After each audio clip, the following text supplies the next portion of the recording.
Hey, welcome back to the Exit Teams podcast, where business owners and their advisors get real practical insight on how to build a team of advisors, maximize value, and exit on their own terms. I'm your host, Bob Tankesley, author of Exit Teams, Build a Team of Advisors for Your Business Sale to Get a Higher Price. You can find that book and all kinds of content at exitteams.com. You can buy that book on Amazon. Whether you are years away from selling or thinking about an exit now, this episode is packed with must know tips to help you take advantage of opportunities and avoid costly mistakes. Today, I'm joined by an expert in the world of business insurance, my good friend Harrison O'Neill.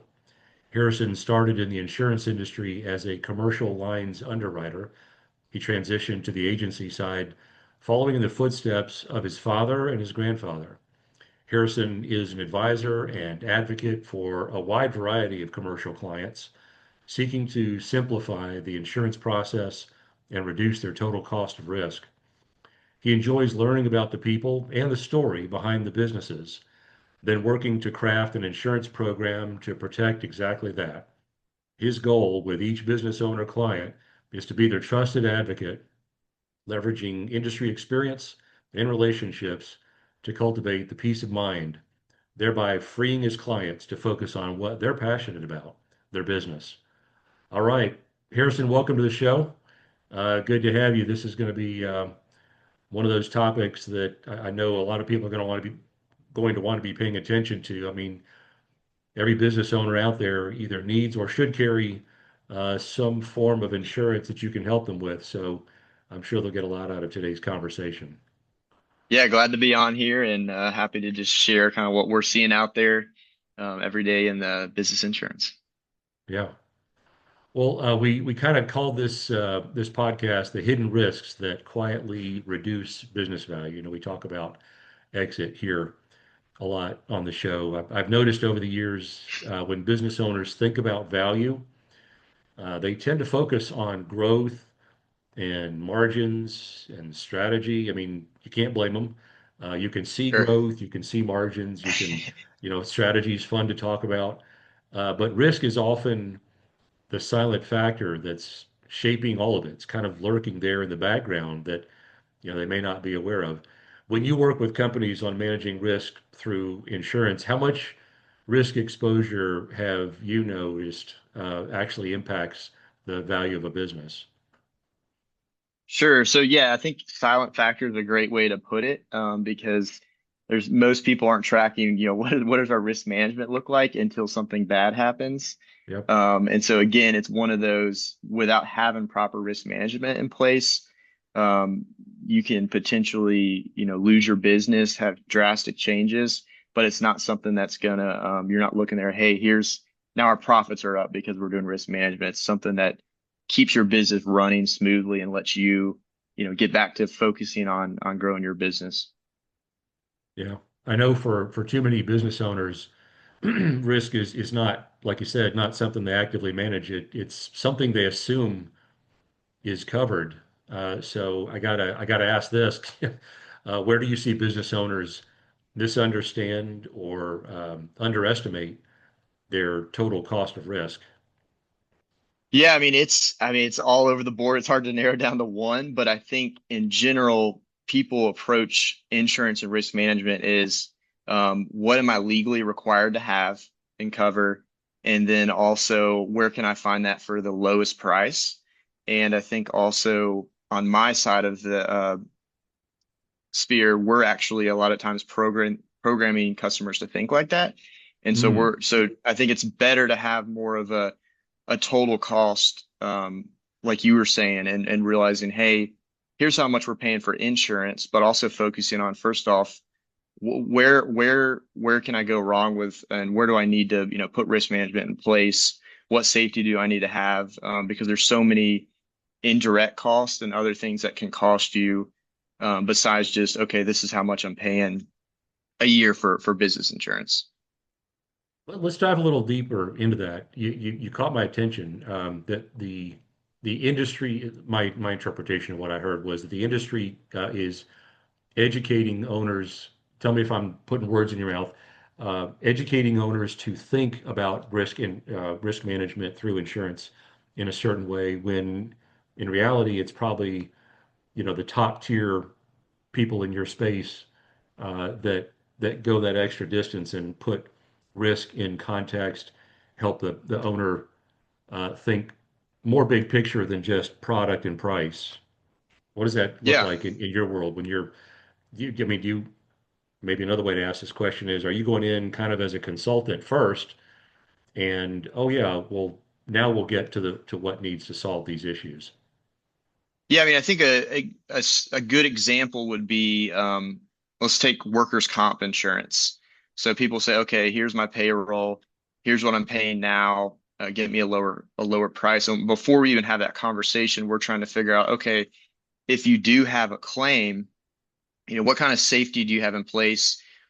How do you respond to that claim? And trying to educate the client and say it's not just how much you're paying a year, but it's, if you're down, if you have a lot of downtime with that employee, because they're, sitting at home, not able to get back to work, that's costing you money. If you're having to hire temp labor to cover them, just all those kind of things that aren't even really they're not looking at and seeing, oh, this is costing us. But when they start adding the numbers up on that, they realize that this is costing us more than we're paying for insurance a year.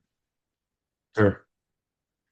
I know a common theme that I see is owners who feel like they've got things under control. Let's talk about this a little bit. Until some kind of unexpected event exposes gaps. It could be workers' comp. It could be uh, a data breach.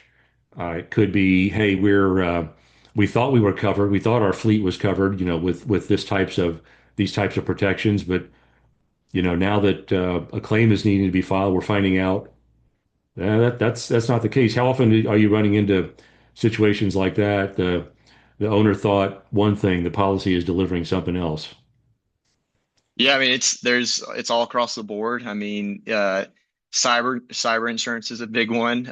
They think maybe they have a policy that has a small sub limit, and they're like, okay, we're good. And then when the actual claim comes about, they realize that they don't have that coverage, or something maybe wasn't even brought to their attention. And then they have a situation, and then they, of course, go to their broker and realize they don't have it. Yeah, I I, I would not want to be in that position. I couldn't imagine. Yeah, we've got a documented what we know so far is $100,000 loss, and you turn to your policy, your agent, and you say, okay, ready to file a claim. How much of this is covered? Uh, I'm sorry, but it's a lot less than we thought it was going to be. Yeah, Yeah. yeah. And I think the big thing Sometimes, is, go ahead. oh, you go ahead. I think the big thing is before even figuring out do we need to purchase insurance, what we need to do here is just identifying. Yeah. And then from once you identify, then you can start to figure out and strategize. And so it could be, hey, we don't have anything on cyber insurance, and if our manufacturing facility gets hit, could cost us and potentially shut us down, so we need to buy insurance. Or it could be, hey, this is a risk that we see, but we feel like the max loss we could actually isn't that big, so we may choose to just put some money aside to pay that out of pocket. So it's kind of just having just identifying everything and then having those conversations and figuring out a strategy that works for them. Yeah. Are you guys going in? You're spending a fair amount of time on the front end, I guess, in kind of consultative mode, understanding what kind of business it is, its industry code, number of employees. Just walk us through what a typical front end assessment might look like when you take on a new account. Yeah, so I mean, we're from the front end, we're really going high level of trying to figure out, what their role is, what they're trying to accomplish. A lot of times their 5-year goal, because it could be, hey, we want to stay just steady where we are, or it could be we want to grow and 10x every year, or it could be, hey, we want to position ourselves to sell to somebody Yeah. else. So trying to figure out what their goals are and then make sure that we craft a program that's going to align with them. Um, And then then we do get more into the details of if it's a manufacturing group, what's some safety things we can put in place for them to prevent claims, or if they do have a claim, make sure that we're getting people back to work safely. And there's really, I mean, I'd say right now there's so many great resources for insurance buyers and businesses to educate themselves and to lean on and really put them in a good spot. It's just again, it's a matter of just sitting down and looking at it because they're pulled in so many different directions. So does that makes me think? I'd like to expand on something you just said. Snellings Walters is tied to other vendors, information sources of some kind. You're helping the owner, and I'm guessing, mid-level management type folks within a client's business, um, expand on safety programs if they have them, put them in place if they don't. So you're not just there for the product solution, but, you know, Sure. maybe even prevent the need to file a claim at some point that they Yeah. might have had to file otherwise. Yes, I mean, we're obviously putting their insurance in place for them. Yeah, But beyond that, we're trying to, put safety and programs in place that they don't have to use it.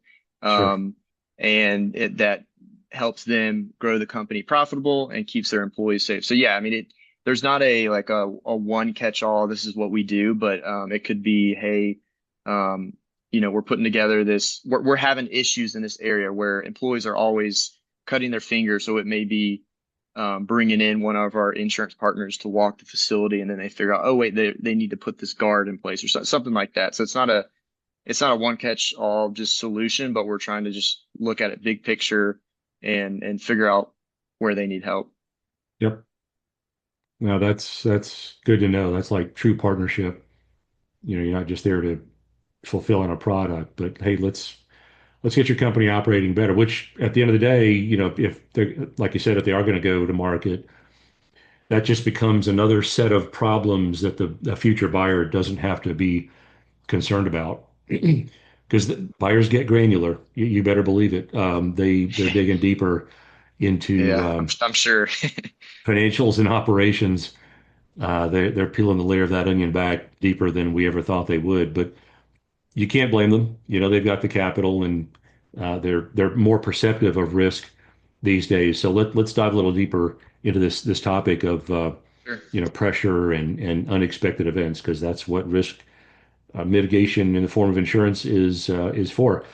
So risk often, I noticed, becomes real when pressure hits, whether it's a claim, an incident, or financial disruption. What kind of events have you seen most commonly expose weaknesses in a company's risk management program? Yeah, I mean, claims is an obvious one. But Hmm. even thinking more on that, you have like a storm or a natural disaster, but even things such as a key employee leaving, or it could be an owner passing. So you really never know what it can be. But I think what I've found and seen with businesses that really has helped them is we can't predict the future, but we can at least try to prepare. We know that at some point the business is going to have an auto accident. So it's saying, hey, auto accident happens. What's the process we're running? Or if we get breached, what do we do here? And so trying to plan all those out. So that way, when something like that happens, it's almost like they've been just like with people in a play, like they practice it, they've rehearsed it, they at least know what they're doing versus having no plan at all, and a storm comes through, takes out your takes out your facility.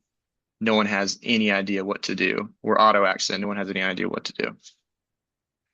And again, I'll ask this, hoping not to say something that you guys don't help with, but Yeah. I'm hearing another non-product related benefit to working with you and your team, and it's kind of like you're bringing industry best practices to every client. Here's what we've seen, clients that experience fewer claims and fewer risky issues in their company. Wouldn't you want to, participate in that as well? Is that a role that you guys can play as well? Kind of again, call it consultant in addition to product Yeah. provider, but really it's I'm beginning to see a really big picture here. Yeah, I mean, we have our lane of what we do specifically, and then we have some other things that we can we try to be open hand with them, and so we try to plug them in and help them any way we can. Yeah, And really on our side, a lot of the insurance companies that we actually work with, they love to have loss control or look at the risk because on their end, they're incentivized. They don't want to pay out for claims, and so the safer they can make a company, the more they like that. And then sometimes we do have third parties that we can lean on as well if some yeah, companies prefer to go through an independent company to do the safety. yep. All right. So some of the folks in the audience listening or watching, they might be business owners, and business owners are human too. So sometimes they delay decisions that need to be made sooner rather than later. In many cases, these issues that y'all as a firm can help with could have been addressed earlier with better planning. What have you noticed are some of the trigger moments that cause an owner to finally take risk management seriously? So, the one we hope that isn't the case, but a lot of times it could be they personally experience a claim or something that wasn't covered or some kind of trigger there. But other times it can be one of their friendly competitors. They hear about something happening to them, so they hear, oh, they were breached, and then they think, okay, well, if that happened to us, what would we do? Yep. And it's there's a lot of content out there, so maybe they're going through an industry trade event and they hear someone talk about that. So those are the common ways we see it. And we try to what we say is we hope that they're hopefully we can educate them first and or somebody that they're with right now is educating them on that so that they don't have to they can plan for it versus having to learn the hard way. Yeah. Yeah. I'm constantly saying, you really want to fix problems that a future buyer won't be able to object to. I call it optimizing the company. And you want to put those programs and changes and policies and procedures in place years in advance so that when the buyer comes along, they're comfortable and confident that the changes you've made have been in place long enough. They're starting to have some effect on the business, starting to have some effect on the financial statements, financial performance. Those changes and improvements have been made long enough that they're sticky, and Hmm. everyone has adjusted to how the business is run differently. So I'm a big proponent of let's just build it in. Let's get ahead of it. We know, what buyers are asking for these days. We know that what they're concerned about. Let's prevent it. And I'm sure on your side, you've probably seen, they're going to dig into everything. And so when they start digging into the risk management and see that what they're digging into, they're impressed by, Yes. then the other areas they're not going to, they're still going to dig into them, but it's going to give the seller at least some credibility there. Where if there's all kinds of issues, then they're going to go ahead and assume that there's issues on the accounting, there's issues on other sides of it. Yes. Yep. And let's face it, if the deal ends up being a stock deal, then I'm not an attorney, but I understand that there's a lot of potential inheritable risks for the buyer when it's a stock deal. Now, some of that can be mitigated with reps and warranties and transaction insurance, which is a thing, um, but not every bit of it. But to your point, reducing concerns in one area can cause greater buyer comfort in other areas as well. So Agreed. sometimes the business can look strong on the outside, but the underlying risk exposure can create some, call it fragility that's not obvious. Where do you most often see hidden risk inside what are otherwise successful businesses from the outside? Yeah, I mean, I would say the insurance that it's harder to, I guess, touch or see. So, uh, if a owner has a large building, of course, they're going to carry property insurance on there. Right. But what does their business income coverage look like? And they probably have something on there, but do they understand how their specific business income responds on a claim or loss of revenue.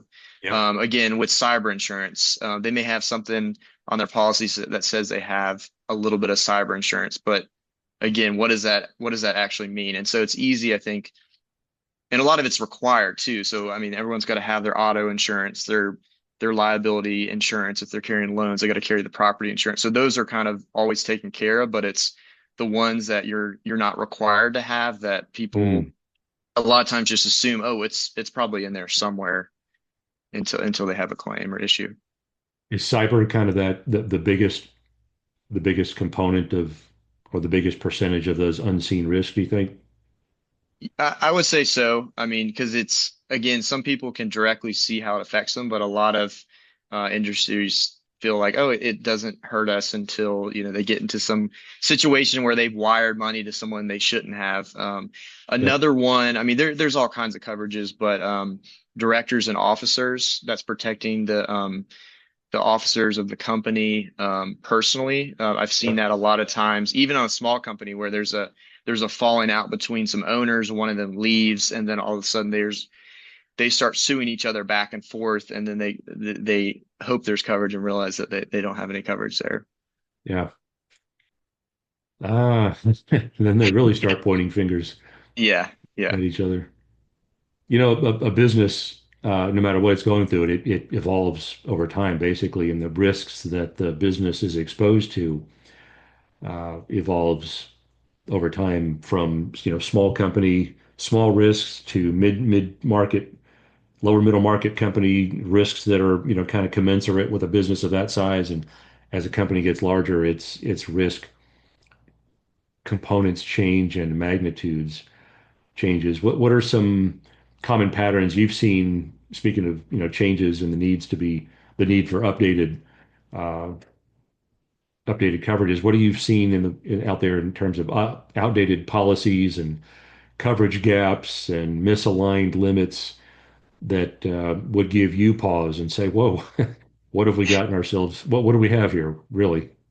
Yeah, I would say what I kind of see it as a business grows and becomes more successful, they're going to have a bigger target on their back of whether it's a disgruntled employee or they get in any kind of accident. People know that they now have deeper pockets, and so I always say the more sophisticated, the more they grow, the more success they have. A lot of times, the more time they have to spend on how to protect themselves and make sure they have the proper procedures in place. I mean, I hear this example all the time, but one of the guys actually in our office came across this as he was working on a dirt contractor, and he was working on residential and commercial, and he had a residential exclusion on his policy. So any Oh, residential type work he had, um, they would not cover in a claim. And so that's an extreme example, but sure. I think, and part of it is too, the owner's so busy with growth. I mean, they're pulled in more and more directions. So I think as they grow, they need to make sure that whether they need to delegate it or just review it. There needs to be a sit down and just figure out, okay, what's going on, what's changed, what do we need to do now? Yeah, yeah. That's pretty significant.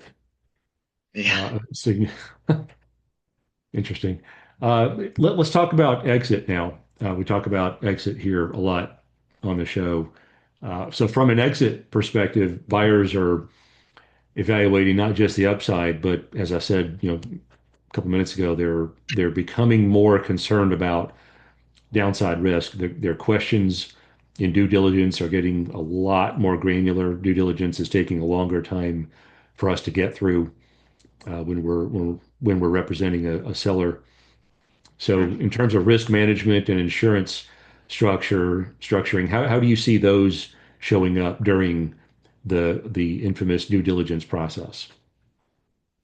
Yeah, so I mean, they're gonna, like you said, they're gonna look under every nook and cranny and see how the program's structured.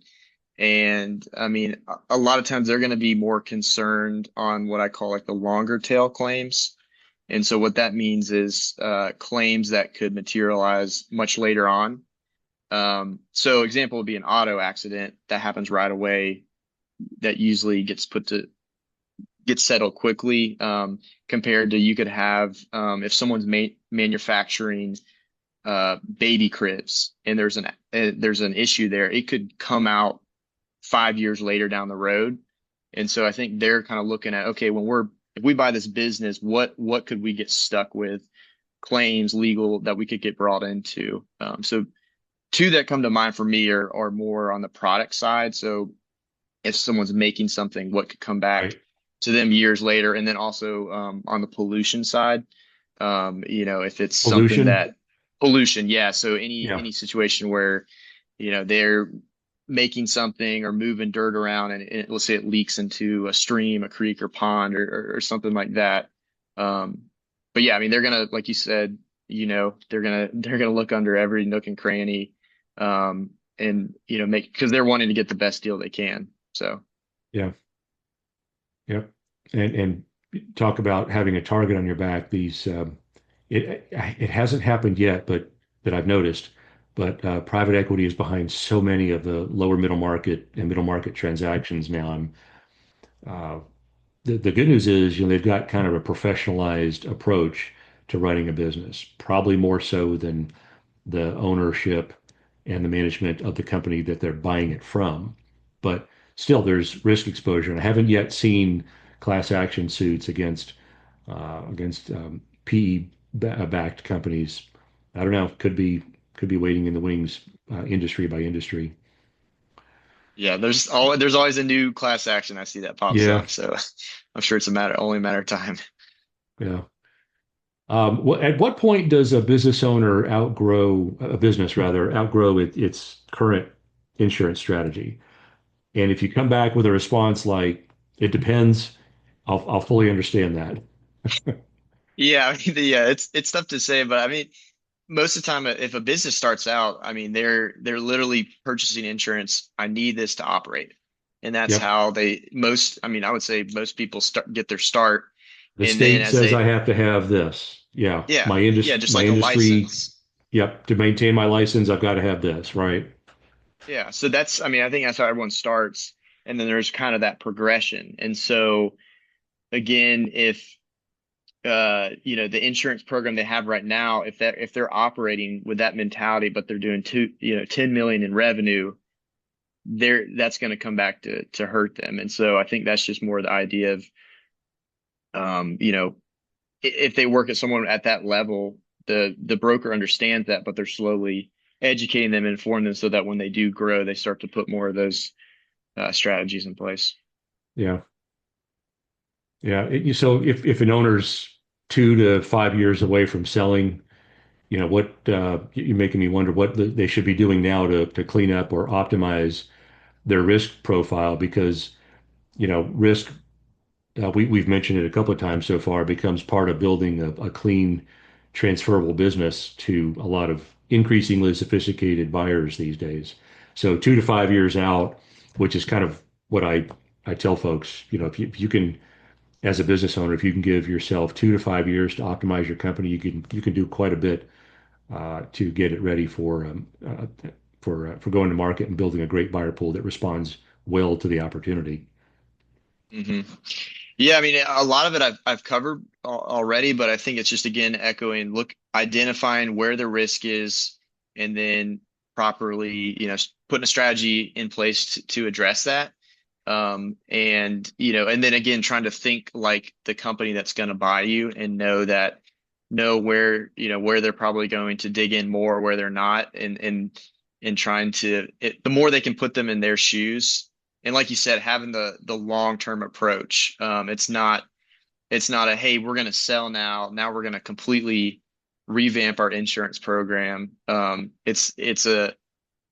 current program is a reflection of what they've been doing the last 2 to 5 years. What have you noticed that how buyers respond when they uncover gaps in coverage or risk management? They might be, somewhere in the process of due diligence, or they've already bought the company, and whoops, now we found a gap in our risk management approach. Our target company, now the company we own, their risk management approach is not what we thought it was. So say that question one more time. You're saying what the How, buyer how thinks once. yeah, how have you seen buyers typically respond when they find a gap in what they thought was covered and what is actually covered, either in due diligence or they've already bought the company?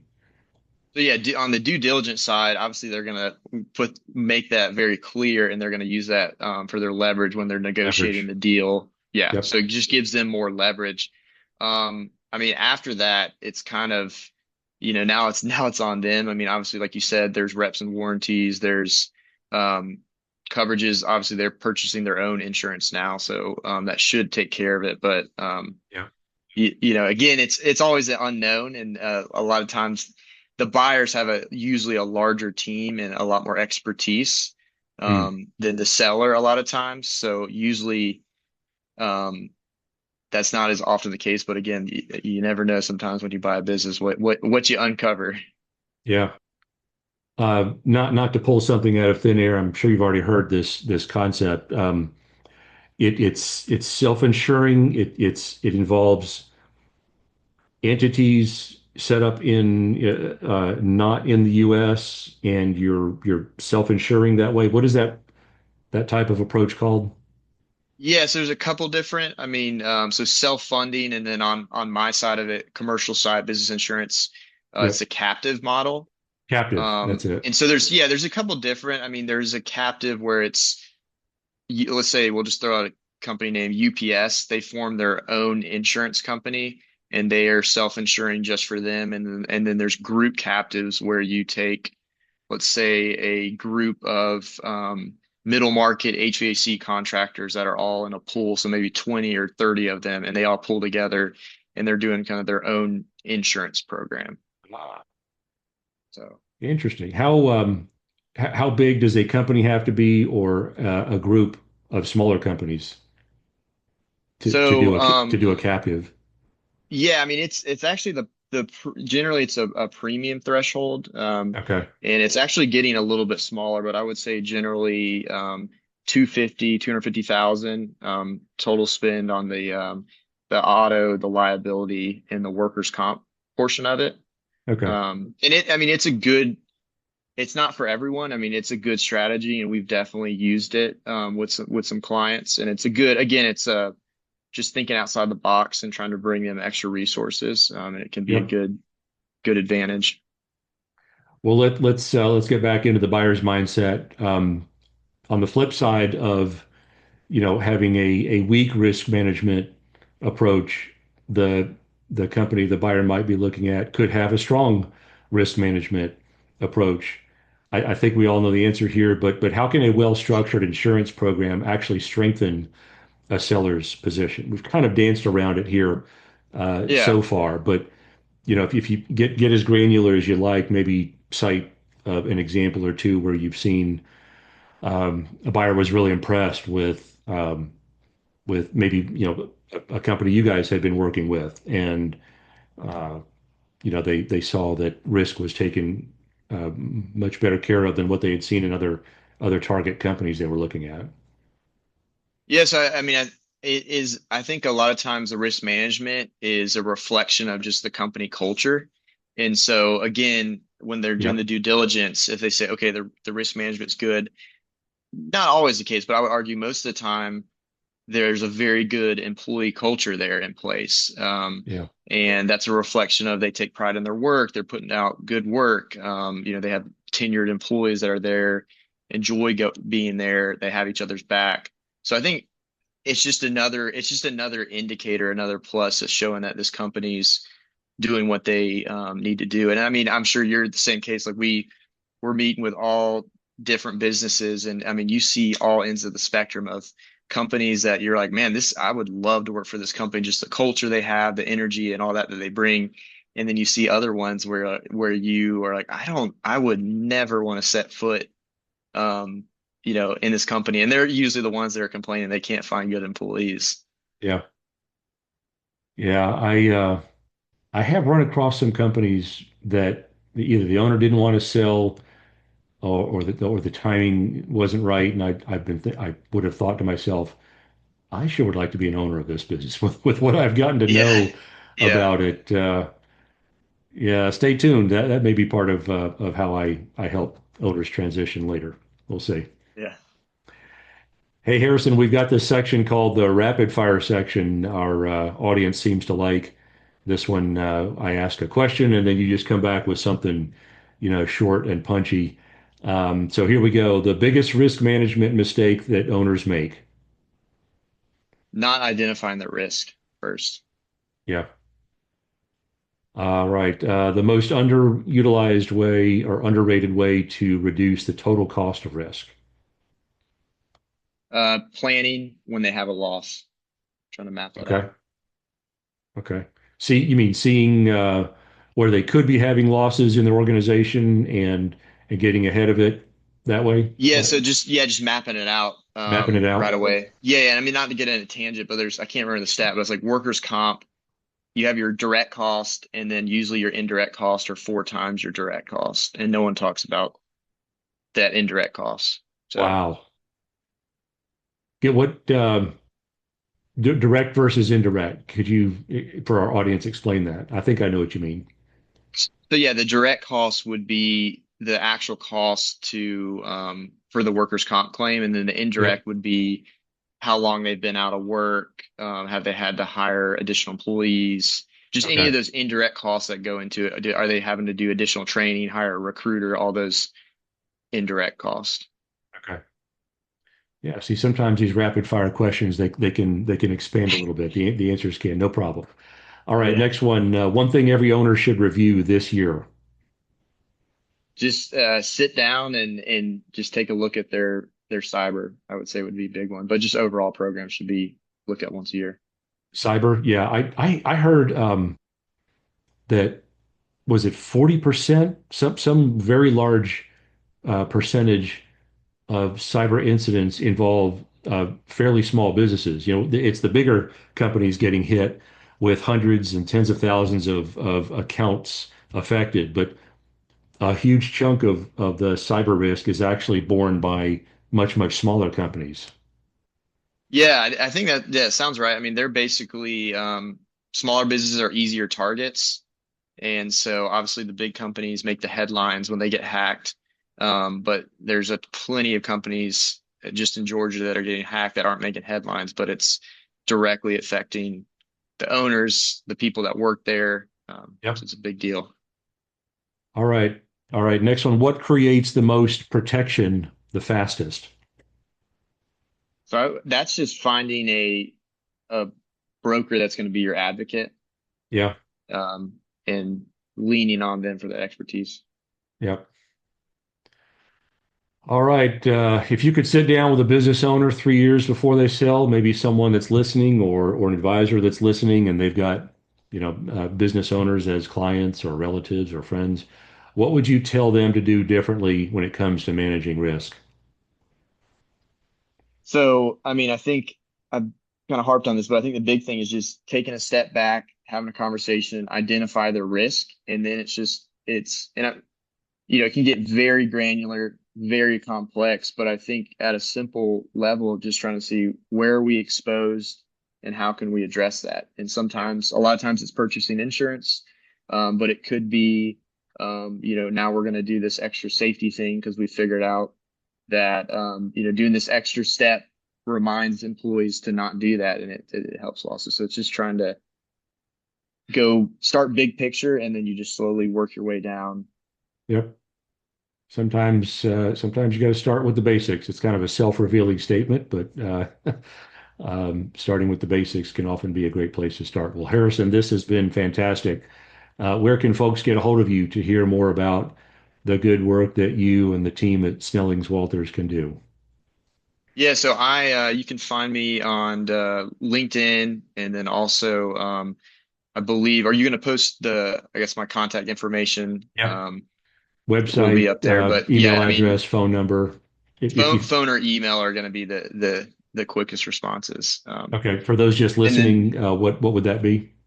yeah, so phone is 404-556-7439, and then the email is just going to be H O'Neill and it's Oneal at snellingswalters.com. And one other thought I had too, was just in something I'm becoming more of a firm believer in is really just having you can't be an expert in everything. And so I know I've, tried my hand and, oh, I'm going to fix this and try to do this and realizing I need to, you stay in your lane of what you're an expert in and surround yourself with other people. So as a business owner, making sure you have the right tax guy, the insurance person, M&A advisory, just trying to surround yourself with that because it's going to save you a lot of hurt and ultimately going to save you a lot of money too. Yeah. Yeah. Appreciate that. That's a great way to wrap it up. Hey guys, that's a wrap for today's episode of the Exit Teams podcast. A huge thank you to my guest, Harrison O'Neill, for sharing his insights. Hey, if you run a company and you have assets that need to be properly insured, and frankly, that should be every owner listening right now, I suggest you reach out to Harrison and see how he can help. If you're a business owner thinking about your next chapter, now's the time to start building your advisory team. You can learn more in my book, Exit Teams, Build a Team of Advisors for Your Business Sale to Get a Higher Price, available on Amazon. And don't forget to visit exitteams.com for free resources, tools, and insights that can help you prepare for a successful exit. Until next time, build your team, sell smart, and take control of your future.